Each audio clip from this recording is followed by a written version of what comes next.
রাজধানী ৮ আসনে Mirza Abbas college vote কেন্দ্রে ভোট দিয়েছেন NTV chairman Mohammad Mosaddek Ali. Vote প্রদান করে ভোটের সার্বিক পরিস্থিতি নিয়ে সন্তোষ প্রকাশ করেন তিনি।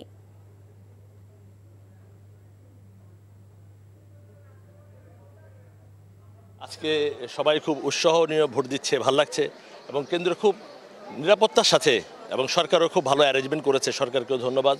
এবং যারা প্রার্থী আছে তাদের প্রতিনিধি সবাই ছিল, আমি দেখেছি, সবাই বলেছে সুন্দর ভোট হচ্ছে এবং আশা করি সন্ধ্যা পর্যন্ত এরকম ভোট হলে আমাদের দেশের জন্য, আমাদের যদি সকল দলের মধ্যে এই ধরনের একটা সম্পর্ক থাকে, দেশের উন্নয়নে কাজ করবে। আজকে ভোট দিতে পেরে খুব আনন্দ লাগছে। আশা করছি আগামী দিনগুলোতে এই বাংলাদেশ এই ধরনের সুন্দর একটি দেশ হবে, সবাই যার যার মতামত দিতে পারবে, সবাই মিলে এই দেশকে আমরা গড়ব, আমাদের এই দেশ। আমরা আশা করি কোনো অবস্থাতেই আমরা যেন হিংসাত্মক কাজে না যাই, দেশটা সবার, সবাই মিলে সবার আগে বাংলাদেশ, আমরা সবাই চেষ্টা করবো এই বাংলাদেশকে সবাই মিলে উন্নয়নের দিকে নিয়ে যেতে। হোয়াইট প্লাস প্রো সেনসিটিভ স্কয়ারের মাঠের বাইরেও তো আমরা এভাবে দেশপ্রেম দেখাতে পারি।